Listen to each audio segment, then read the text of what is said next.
사랑은 늘 그 자리에라고 하는 제목으로 사도행전 21장 27절에서 40절 말씀 여러분과 함께 나누기 원합니다. 사랑만큼 고귀한 언어가 없죠. 그리스도인들에게 있어서 가장 소중한 말, 가장 소중한 가치, 이것은 바로 사랑이라고 할 수 있습니다. 예수님께서 우리를 사랑하셨고 하나님 자체가 사랑이시기 때문에 그래요. 하나님은 사랑이심이라라고 천명하십니다. 하나님은 사랑 그 자체이시기 때문에 우리를 사랑하셨고 우리를 위해서 그 몸을 내어주신 분이시죠. 그런데 우리가 하나님을 따라서 만들었잖아요. 하나님의 품성과 하나님의 모든 속성을 우리 안에 집어넣은 존재로 하나님께서 만들어 주셨다는 거예요. 그래서 하나님의 사랑이라고 하는 그 속성이 우리 속에 들어있다는 겁니다. 하나님께서 우리를 맨 처음 만들 때에 하나님의 형상과 이미지를 새겨서 우리를 만들었죠. 그렇기 때문에 우리 안에는 하나님의 속성 중에 하나인 사랑이라고 하는 것이 들어있을 수밖에 없는 그런 존재인 겁니다. 그런데 인간이 죄를 범함으로 말미암아서 그 하나님의 형상이 허물어져 버리죠. 하나님의 형상이 일그러져 버립니다. 그래서 우리 속에 있는 사랑이라고 하는 것도 일그러져 버린 거예요. 그러니까 하나님의 형상이 일그러지면서 하나님의 형상이 전부 소멸되지 않았기 때문에 인간에게서 사랑이라고 하는 것이 남아있지만 그 사랑이라고 하는 것이 온전하게 우리 안에 자리매김을 하지 못하고 있는 이런 상태라는 거죠. 이 인간을, 사랑을 잃어버리고 사랑이 일그러져 버린 인간을 회복시키기 위해서 하나님께서 예수 그리스도를 보내주시고 하나님이 사랑이시라고 하는 것을 십자가 위에 예수 그리스도를 달아 죽임으로 말미암아서 확증하신 겁니다. 그러니까 십자가에서 예수님이 우리를 위해서 죽으셨다라고 하는 그 사실은 하나님이 우리를 얼마나 사랑하시는가라고 하는 것을 확실히 증명한 사건이라는 거죠.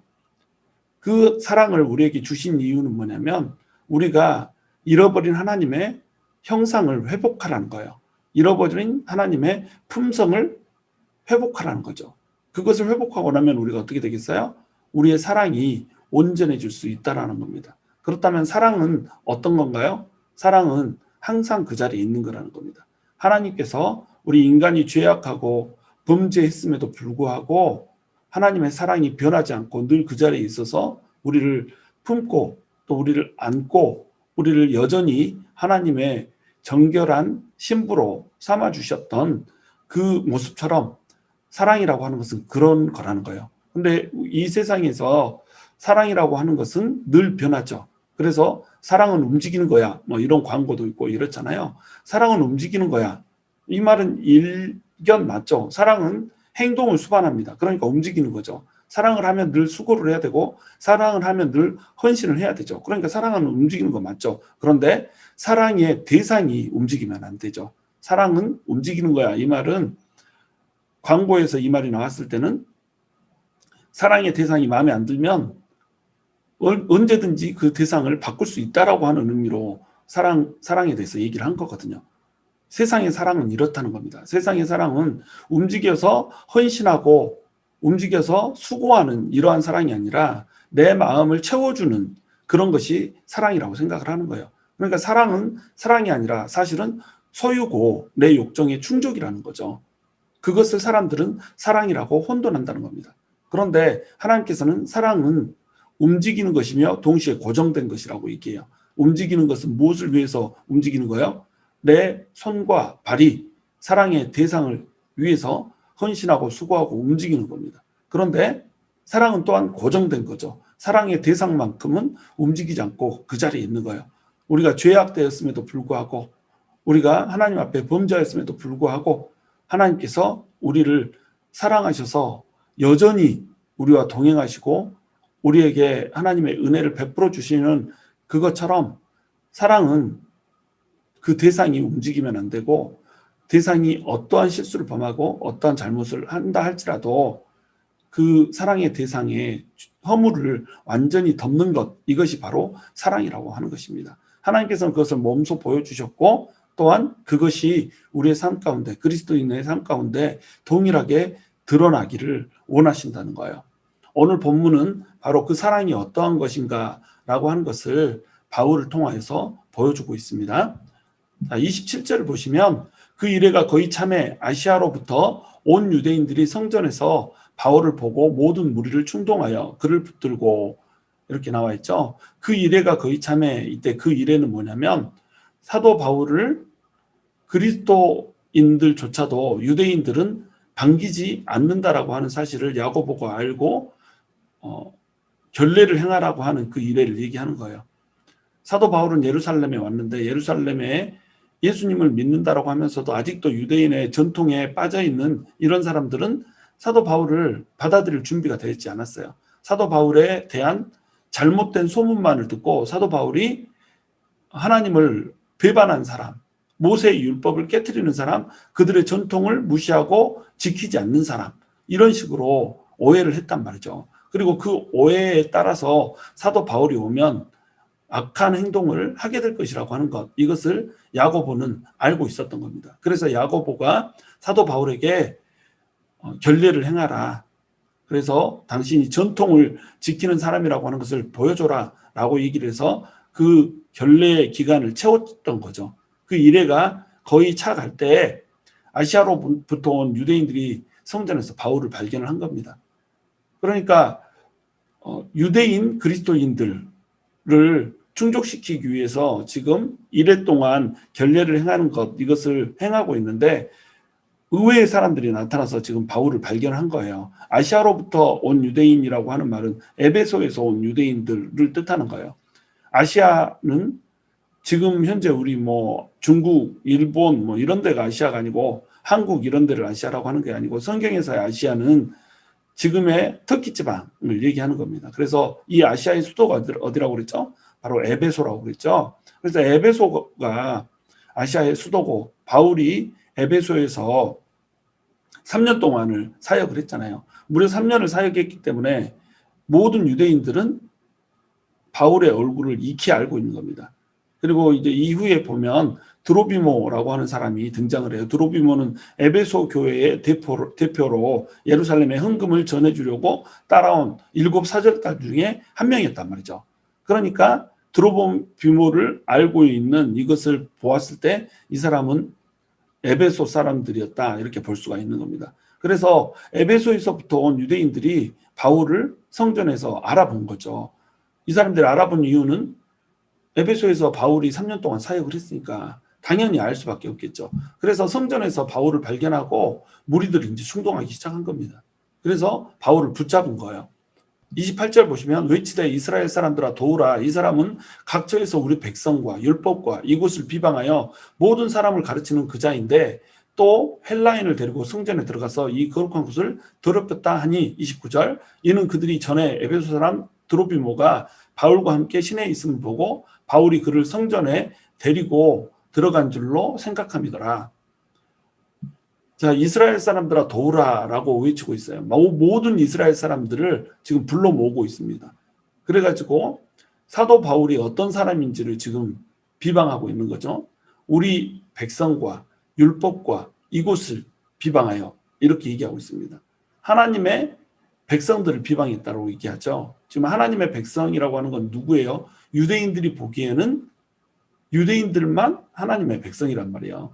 그들은 자기들이 선민 의식이 있었어요. 우리만 하나님의 선택된 백성이고 다른 이방인들이 하나님의 선택된 백성 안으로 들어오기 위해서는 유대인으로 들어오는 유대교로 들어오는 절차를 거쳐야 된다. 그래서 유대교에 속한 사람들처럼 유대교의 전통과 유대교의 율법들을 모두 따라야 된다. 이렇게 그들은 믿고 있었던 거예요. 근데 사도 바울이 예수님에 대해 전하면서 예수 그리스도를 믿는 사람이 하나님의 백성이다라고 전한 겁니다. 그러니까 각처에서 우리 백성을 이렇게 거스려서 얘기했다, 비방해서 얘기했다 이렇게 설명을 하고 있는 겁니다. 그러나 사도 바울은 유대인들을 비방한 적이 없어요. 유대인들에 대한 사도 바울의 사랑은 정말로 뜨거웠어요. 자기 생명을 아끼지 않고 드리고 싶다라고 고백할 정도로 유대인들을 사랑했던 것이 바로 사도 바울이었습니다. 그리고 바울은 복음을 전할 때도 유대인의 회당을 중심으로 복음을 전하면서 항상 유대인들에게 먼저 복음이 전파되기를 바랬던 사람이 바로 바울이었단 말이죠. 바울은 이방인들의 그릇으로 세워졌지만 자기 스스로 유대인이었고 유대교에 대한 그 사랑이 예수 믿기 전에는 너무나도 열심히 특심인 이런 사람이었기 때문에 단 한시도 유대인들을 저버린 적이 없다는 겁니다. 그렇기 때문에 우리 백성을 비방했다 이 말은 거짓이 되는 거죠. 또한 율법을 비방했다라고 얘기를 하고 있어요. 율법을 비방했다는 건 역시 거짓이죠. 사도 바울은 율법을 하나님께서 주신 신령한 것, 천사들을 통해서 모세에게 준 것 이런 식으로 율법을 규정을 했단 말이죠. 그리고 율법은 몽학 선생이 되어서 우리를 진리로 이끄는 복음으로 이끄는 길이다. 그래서 율법의 유익함에 대해서도 얘기를 했단 말이에요. 율법을 비방한 적이 없다는 겁니다. 율법주의를 비방했죠. 율법은 존중하며 율법은 하나님으로부터 온 것이되 율법주의에 빠져서 복음을 가로막게 되고 자기 의로 자기 열심으로 자기의 공력으로 자기의 율법적 행위로 하나님을 만날 수 있다라고 생각하는 유대인들의 오해를 틀렸다라고 얘기했을 뿐이라는 겁니다. 그러니까 율법을 비방한 적이 없죠. 또한 이곳을 비방했다 이렇게 했는데 이곳은 성전을 얘기하는 거죠. 하나님의 성전을 바울은 비방한 적이 없습니다. 가르침에 있어서 성전을 비방하는 거 이것은 거의 성전을 언급하지도 않았을 정도로 성전에 대해서는 바울이 주제로 놓지를 않았다는 거죠. 그렇기 때문에 성전을 비방했다는 말도 이제 거짓이 되는 겁니다. 그런데 이 아시아에서 온 유대인들, 에베소에서 온 유대인들은 사도 바울이 유대인들이 가장 중요하게 생각하는 이 세 가지 부분을 걸고 넘어지면서 사도 바울이 지금 이 모든 것들을 비방했다라고 모함을 하고 있는 거예요. 지금 죽이려고 음모를 짜고 있는 거죠. 우리 백성과 율법과 성전, 우리는 하나님의 선민이다라고 하는 선민의식과 율법과 성전이라고 하는 이 3대 가장 중요한 이 유대인들의 3대 초점을 지금 중심으로 놓고 사도 바울을 모함을 하고 있는 거죠. 그러니까 이제 유대인들이 화가 날 수밖에 없죠. 그런데 거기다가 한 가지를 덤으로 덧붙이는 겁니다. 성전을 비방했다라고 얘기하면서 성전을 더럽히는 자다라고 하는 것까지도 지금 덧붙이고 있는 거예요. 헬라인을 데리고 성전에 들어가서 이 거룩한 곳을 더럽혔다. 이렇게 한 적이 없어요. 헬라인들은 성전 안으로 들어갈 수가 없잖아요. 이방인은 이방인들의 뜰에 머물러야 되고 여인들은 또한 여인들의 뜰에 머물러야 되고 여인들의 뜰을 통과해서 들어가면 거기서부터가 이제 성전이란 말이죠. 그러면 거기에 이제 이스라엘의 뜰이 있는 거예요. 유대인들의 뜰이 있어서 거기에 지금 바울이 들어가 있는데 거기에서 지금 바울을 붙드는 겁니다. 근데 드로비모를 이스라엘의 뜰, 유대인들의 뜰이 있는 곳 안으로 지금 데리고 들어왔다는 거예요. 바울이 이렇게 할 리가 없죠. 무슨 유익이 있다고 이렇게 하겠어요. 그런데 유대인들은 지금 드로비모가 바울과 함께 시내에 있다는 것을 발견한 거예요. 그런데 시내에 있었다는 거 이것만을 발견하고 성전까지도 들어갔을 것이라고 추측을 한 겁니다.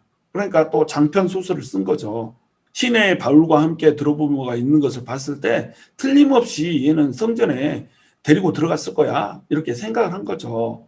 자기 마음대로 생각하고 자기 마음대로 추측해서 이것을 사람을 죽이는 도구로까지 사용을 해버린다는 겁니다. 30절 보면 온 성이 소동하여 백성이 달려와 모여 바울을 잡아 성전 밖으로 끌고 나가니 문들이 곧 닫히더라. 이 말을 듣고 온 성이 소동하는 거예요.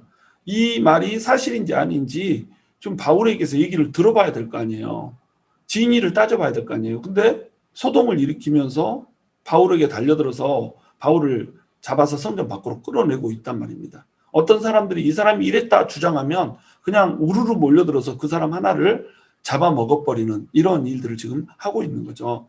지금 성전 밖으로 끌고 나갔다 이 말은 뭐냐면 유대인의 뜰 거기에서부터 데리고 나가서 문을 닫았다는 겁니다. 유대인의 뜰과 여인들의 뜰 사이에 문이 있잖아요. 그 문 밖으로 나가서 문을 닫았다. 이 성전 밖으로 끌어내서 문을 닫은 이유, 이 이유는 뭐냐면 두 가지 측면이 있어요. 첫 번째 측면은 뭐냐면 사람들이 달려들어서 만약에 바울을 여기에서 죽여버리면 어떻게 되죠? 성전에서 사람을 죽인 것이 되기 때문에 성전이 시체로 더럽혀져 버리는 겁니다. 성전이 부정해져 버리는 거죠. 그들은 성전을 굉장히 지키려고 노력을 했어요. 부정하지 않게 거룩하게 지키려고 노력을 했죠. 그런데 이들이 하는 짓을 봐보세요. 이들은 성전은 거룩하게 지키는데 하나님께서 사랑하라고 하는 사람은 거룩하게 지키지 않아요.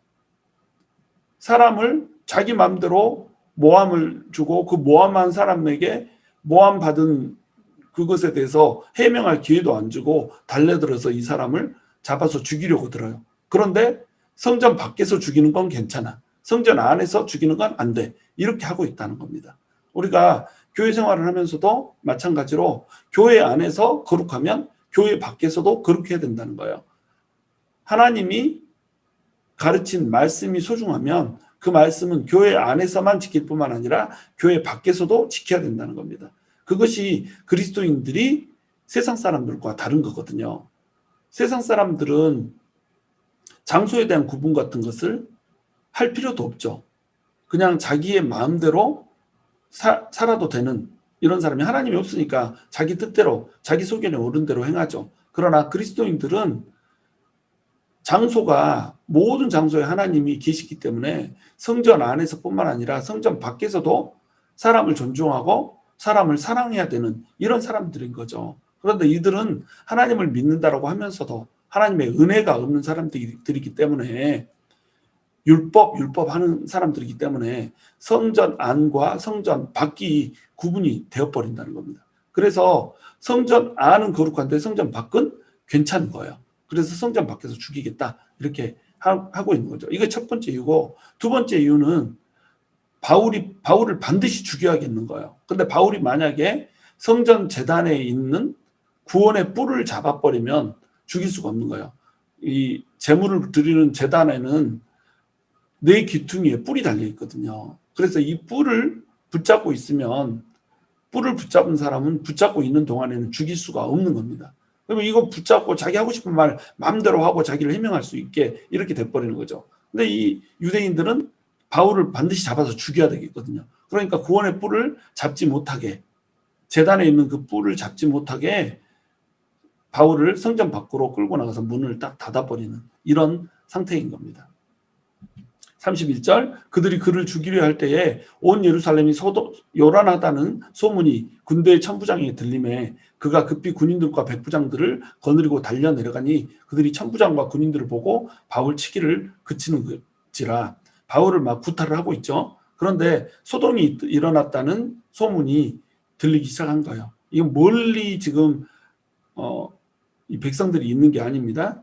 이 군인들은 백성들과 굉장히 성전에 있는 이 백성들과 가까이 있는 거예요. 왜냐하면 지금 오순절이잖아요. 6월절, 오순절, 장막절 이 절기에는 온 지역에서 흩어져 살고 있던 사람들이 제사를 드리기 위해서 성전을 찾아서 온단 말이죠. 그러니까 200만 이 정도의 인파들이 몰려드는 이런 시점이에요.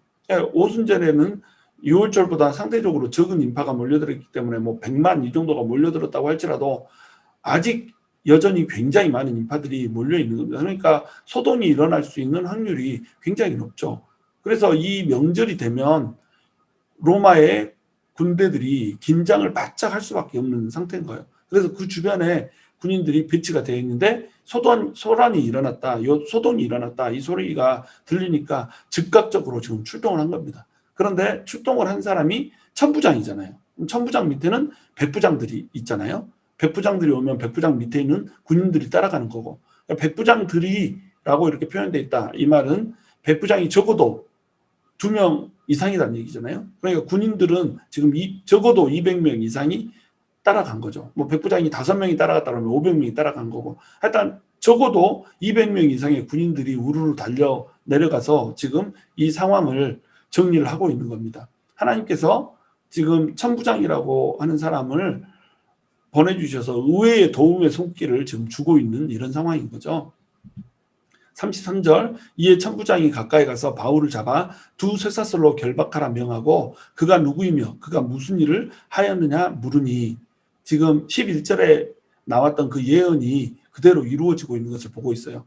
두 쇠사슬로 결박하여서 묶고 있어요. 현대의 수갑처럼 쇠사슬 2개로 이제 결박을 하는 겁니다. 그래서 이 로마 시대에는 로마 병정들이 죄인들을 잡을 때 쇠사슬 하나는 죄인에게 묶고 또 다른 쇠사슬 하나는 병졸에게 묶고 이렇게 해가지고 도망가지 못하게 이런 식으로 체포를 한 거예요. 요즘에 이제 수갑 채우는 그런 거하고 굉장히 비슷하죠. 이래서 두 사슬로 바울을 결박하라 명하여서 바울을 지금 결박한 겁니다. 그런데 바울이 결박될 거라고 지금 예언을 해놨잖아요. 그리고 그것 때문에 바울을 사랑하는 사람들은 바울이 예루살렘으로 가는 것을 극구 만류를 했었죠. 그런데 이 일이 천부장을 통하여서 지금 그대로 예언이 실현되고 있는 겁니다. 그런데 면밀히 좀 봐보세요. 바울이 잡혀서 지금 두 쇠사슬로 결박을 당하고 있는데 지금 이 상황은 어떤 상황이죠? 죽이기 위해서 결박한 상황이 아니라 살리기 위해서 결박한 상황이 된 겁니다. 천부장이 와서 바울을 결박하는데 이 결박한다는 예언은 이루어졌으되 이 천부장에게 결박되는 이걸로 인해서 바울이 죽을 위기에서 지금 살아남고 있는 거예요. 천부장은 묻습니다. 그가 누구며 그가 무슨 일을 하였느냐 묻고 있습니다. 근데 무리 가운데서 사람들이 소리를 치는 거죠. 어떤 사람은 이런 말을 하고 어떤 사람은 저런 말을 하고 막 소리를 치는데 너무 이제 여기저기서 자기 말을 하고자 하니까 천부장이 진상을 도무지 파악할 수가 없는 거죠. 그래서 영내로 데려가라고 명을 한 겁니다. 성전 바로 옆에 영이 있었거든요. 그 영내로 이제 데려가서 여기서 신문을 하고자 하는 거죠. 35절 바울이 층대에 이를 때에 무리의 폭행으로 말미암아 군사들에게 들려가니 이는 백성의 무리가 그를 읍시하고자 외치며 따라가미러라. 로마의 속국으로 지내고 있는데 로마 군사들이 와서 소동을 멈추게 하고 있는데도 이들은 소동을 멈추지를 않아요. 자, 이 장면 어디서 많이 본 것 같지 않아요? 마치 예수님이 빌라도의 법정에서 예수님을 놓아주고자 빌라도가 시도를 하지만 계속 십자가에 못 박으소서 십자가에 못 박으소서 이렇게 외쳤던 그들처럼 이들도 이렇게 하고 있는 거예요. 바울은 지금 예수님이 걸었던 그 길을 동일하게 걷고 있는 겁니다. 읍시하자고 외치며 이 말은 그를 죽여라 그를 죽여라 이러면서 계속 따라가는 거예요. 바울을 군인들이 끌고 가고 있는데 군인들까지도 덮칠 기세로 이렇게 쫓아가고 있는 거죠. 그러니까 바울을 번쩍 들어서 군사들이 이렇게 가고 있는 우스꽝스러운 장면이 펼쳐지고 있는 겁니다. 무슨 랩소디를 찍는 것도 아니고. 37절에 바울을 데리고 영내로 들어가려 할 때에 바울이 천부장에게 이르되 내가 당신에게 말할 수 있느냐 이르되 내가 헬라 말을 아느냐. 헬라어로 바울이 천부장한테 이제 얘기를 한 겁니다. 사람들이 바울을 때려 죽이려고 하고 바울은 분명히 유대인이기 때문에 헬라어를 못할 줄로 생각을 한 거죠. 아람어를 할 줄로 생각을 했는데 헬라어로 말을 하는 거예요. 그러니까 천부장이 이제 깜짝 놀란 거죠. 너 헬라 말을 할 줄 알았어? 이렇게 한 거죠. 그러니까 38절에 이렇게 물어봅니다. 그러면 내가 이전에 소요를 일으켜 자객 4,000명을 거느리고 광야로 가던 애굽인이 아니냐? 이렇게 지금 물어보고 있는 겁니다. 헬라 말을 할 줄 아니까 갑자기 한 사람이 떠오른 거예요. 과거에 소동을 일으켰던 거짓 선지자 한 명이 떠오른 겁니다. 거짓 선지자 한 명이 나타나서 한 3만 명 정도의 신도를 이끌고 광야와 감람산 이런 등지에서 숨어서 지내면서 자객 4,000명을 세웠어요. 예언을 하되 이제 곧 로마 군들이 와서 예루살렘 성전을 무너뜨릴 것이다 라고 하는 얘기를 하면서 로마도 무너질 것이다 이런 식으로 하면서 우리는 로마를 무너뜨려야 되는 이런 사명을 가진 자들이다 이렇게 가지고 자객 4,000명을 거느리고 있으면서 로마의 요직들을 죽이려고 하고 막 이런 일들을 펼쳤던 사람이 있었던 거죠. 그래서 소동이 일어나고 있으니까 로마 군인들이 격퇴를 한 겁니다. 이 사람들은 전부 다 이제 멸절됐죠. 그런데 이 일을 일으켰던 거짓 선지자 이 사람은 호련히 사라져버린 거예요. 어디론가 없어져서 수배령이 떨어졌지만 이 사람을 잡을 수가 없는 이런 사람이 있었어요. 이 사람으로 지금 바울을 생각을 한 거예요. 언뜻 바울이 헬라어를 하니까 그 사람이 떠올랐던 겁니다. 그래서 너 혹시 4,000명을 거느리고 광야로 가던 그 애굽인 아니냐 이렇게 이제 물어보게 된 거죠. 그랬더니 바울이 아니라고 이제 대답을 합니다. 39절 바울이 이르되 나는 유대인이라 소읍이 아닌 길리기아 다소시의 시민이니 청컨대 백성에게 말하기를 허락하라 하니 40절 천부장이 허락하거늘 바울이 층대 위에 서서 백성에게 손짓하여 매우 조용히 한 후에 히브리 말로 말하니라. 사람들을 조용히 시킨 후에 얘기를 하고 있는 바울을 볼 수가 있는 겁니다. 천부장이 이 얘기를 들어주고 바울이 말을 할 수 있게 이렇게 해주죠. 바울은 자기가 유대인이 아니고 길르기아 다소 사람이라고 얘기를 해요. 길르기아 다소는 교육의 3대 도시라고 그랬잖아요. 그래서 아덴과 알렉산드리아, 길리기아 다소, 이것이 교육의 3대 도시였단 말이죠. 이 다소 시민이다 그러면 굉장히 유식하고 똑똑한 사람이다, 이런 것을 뜻하는 거예요. 그래서 소읍이 아니다 이렇게 얘기한 거죠. 내가 작은 성의 사람이 아니고 길리기아 다소 출신이다. 이 말은 나 똑똑한 사람이다. 그래도 좀 알아주는 사람이다. 여기서 나 말 좀 해도 되는 이런 사람이다 하고 자기를 드러낸 거죠. 자기를 사도 바울은 철저히 숨기고, 또 사도 바울은 자기 자신을 항상 죄인 중에 괴수다 이렇게 겸손하게 자기 자신을 낮추는 사람이었지만, 필요가 있을 때는 항상 자기가 가지고 있는 신분을 드러내는 겁니다. 자기가 가진 것을 드러낼 때만 드러내는 바울을 볼 수가 있는 거예요. 근데 바울이 지금 천부장에게 붙들려서 가고 있으면 살 수가 있다는 거거든요. 천부장이 지금 바울을 결박해서 가고 있지만 이 결박한 것은 바울이 살 수 있는 생명줄이란 말이에요. 생명줄로 결박이 돼 있는 겁니다. 그러니까 그대로 그냥 가면 되거든요. 그래서 예루살렘에서 도망치면 살 수가 있어요. 근데 사도 바울은 사는 것이 목적이 아니란 말이죠. 사도 바울은 예루살렘에 애초에 올 필요가 없었어요. 그가 살고자 했으면 예루살렘에 들어오지조차 않았을 거예요. 그런데 그가 예루살렘에 들어온 이유는 뭐냐면 율법주의에 빠져서 복음을 받아들이지 못하고 있는 자기 백성들이 너무나도 안타까웠던 거예요. 하나님의 선민으로 선택이 되어 있는데 하나님의 선민으로 부르심을 받은 그 백성들이 율법주의에 빠져서 자기 의와 자기 열심으로 하나님의 사랑을 받으려고 하고 하나님의 구원에 이르려고 하는 그러한 모습들이 너무나도 안타까웠던 거죠. 그러니까 예루살렘에 가서 제대로 된 복음을 전하고 싶었던 겁니다. 율법주의에 의해서 구원에 이르는 것이 아니라 율법에서 얘기했던 예수 그리스도가 오셨고 그 예수 그리스도가 율법을 완성하셨으므로 예수 그리스도를 믿는 믿음으로 구원을 얻는다, 이 얘기를 해주고 싶었던 거예요. 이 얘기를 해주기 위해서 그는 지금 자기의 목숨을 던지고 있는 겁니다. 지금 유대인들은 어쩌고 있어요? 자기에게 거짓 모함을 씌웠잖아요. 하지 않은 것들을 했다라고 주장을 하면서 음모를 짜고 죽이려고 한단 말이죠.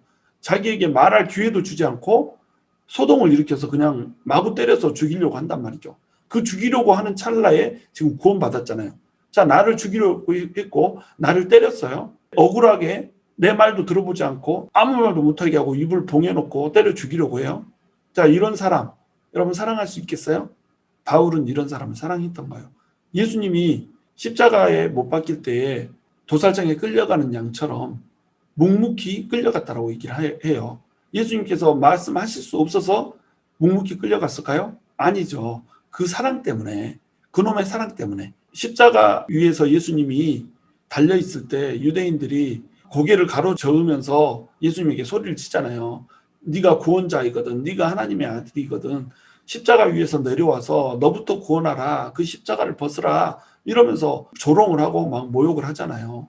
그때 예수님이 어떻게 해요? 자기를 모함하고 자기를 죄도 없이, 그리고 자기에게 변론할 기회도 주지 않고 십자가에 못 박고 있는, 그리고 십자가 위에 달려서 마저도 그를 조롱하고 있는 그 사람들에게 아버지여 저들이 하는 짓을 모르나이다, 저들을 용서해 주시옵소서라고 얘기를 한단 말이죠. 그게 예수님의 사랑이라는 거예요. 예수님의 사랑은 움직이지 않아요. 사랑의 대상들을 향해서 그대로 고정되어 있는 겁니다. 그들이 무슨 짓을 해도 예수님께서는 그들을 사랑하는 거예요. 우리가 무슨 짓을 해도 예수님께서는 우리를 한번 부르셨기 때문에 우리를 사랑하는 거예요. 다만 우리가 하는 짓으로 인해서 가슴 아프고 안타까워한다는 거죠. 저들이 하는 짓을 모르나이다, 저들을 용서하소서. 하는 짓이 뭔지도 모르고 하는 철딱선이 없는 이 행동에 대해서 가슴 아프고 안타깝죠. 그리고 저들을 용서하소서 이렇게 얘기할 수밖에 없는 예수님의 그 심정, 그 심정이 여러분 이해가 되시나요? 바울이 바로 이 심정으로 얘기를 하고 있는 거예요. 아무것도 모른 채 멸망에 가는지도 모르고 불과 몇 년 후면 다들 지옥의 불구덩이에 떨어질 것이라고 하는 사실도 모른 채 자기들은 율법의 행위로 인해서, 자기 의로 인해서, 자기 열심으로 인해서 구원을 받을 수 있다라고 생각하면서 온갖 악행을 자행하고 있는, 하나님의 이름으로 악행을 자행하고 있는 이 백성들이 너무너무 안타깝고 불쌍한 거예요. 그러니까 그들을 향한 사랑을 거두지를 못하고 그들에게 복음을 전해야 되는 겁니다. 자기를 죽이려고 하는 사람들 앞에서 지금 바울은 복음을 전하고 있는 거예요. 살 수 있는데 살지 않고 기회가 지금 생기니까 이 기회를 딱 붙잡고 자기를 죽이려고 했던 사람들 앞에서 예수를 믿어야 산다라고 복음을 전하고 싶었던 겁니다. 그래서 솔짓하여서 백성들에게 조용히 시킨 후에 백성들에게 지금 복음을 선포하고자 하는 바울의 모습이 보여지고 있는 거예요. 이것이 사랑이거든요. 사랑은 움직이지 않는 겁니다. 사랑은 고정된 거예요. 그 백성이 어떠한 짓을 해도, 그 사랑의 대상이 어떤 짓을 해도 사랑한다고 한다면 품는 거예요. 이것이 안 되면 사랑이 아니었던 거죠. 그것이 안 되면 사랑이 아니라 소유였던 거죠. 그 사람을 갖고 싶었던 거고, 그 사람을 통해서 내가 어떤 유익을 얻고 싶었던 겁니다. 사랑이라고 하는 것은 대상을 향해서 고정된 것. 그러나 또한 사랑이라고 하는 것은 고정된 것이 아니라 움직이는 것. 그 대상을 향해서 목숨을 걸고 움직이잖아요. 그 대상을 향해서 손짓하여서 조용히 하게 하고 말을 하잖아요. 그 대상을 위해서 끌려가던 그 자리에서 멈춰서게 하고 천부장까지 설득하여서 나한테 말할 기회를 달라 하고 움직이잖아요. 사랑은 다가가는 겁니다. 사랑의 대상을 움직이지 않되 사랑은 다가가서 말을 걸고 용서하고 품고 가시에 찔리더라도 내가 당신을 아직도 사랑하고 있다라고 얘기하고 내가 당신에게 전해줄 말이 있다라고 얘기하고 같이 손잡고 하나님에게 찾아가고자 하는 모습을 보여주는 것, 이것이 바로 사랑이라는 거예요. 여러분, 사랑은 언제나 그 자리에 있는 겁니다. 그리고 사랑은 움직이지 않는 것임과 동시에 움직이는 것이라는 거예요. 여러분, 우리 안에는 사랑이 있습니까? 우리 안에는 예수 그리스도가 우리에게 보여주신 그 진정한 사랑, 그 사랑이 존재하고 있습니까? 분명히 우리는 온전한 사랑을 가지고 있지 못할 거예요. 그러나 우리가 예수님을 믿는다라고 한다면 그 예수님의 사랑을 조금씩 한 발씩 찾아서 회복해 가는 거예요. 저와 여러분이 사랑의 대상을 향하여서 움직이지 않되 사랑의 대상을 위하여서 늘 움직이는 그러한 사랑을 가질 수 있었으면 좋겠어요. 정말로 사랑할 수 없는 사람이라 할지라도 사랑이 고정되어서 예수님의 사랑으로 사랑해주고 품어줄 수 있고 또한 그 사람을 위해서 언제든지 수고와 헌신을 아끼지 않는 그런 사랑을 할 수 있게 되기를 주님의 이름으로 축원합니다.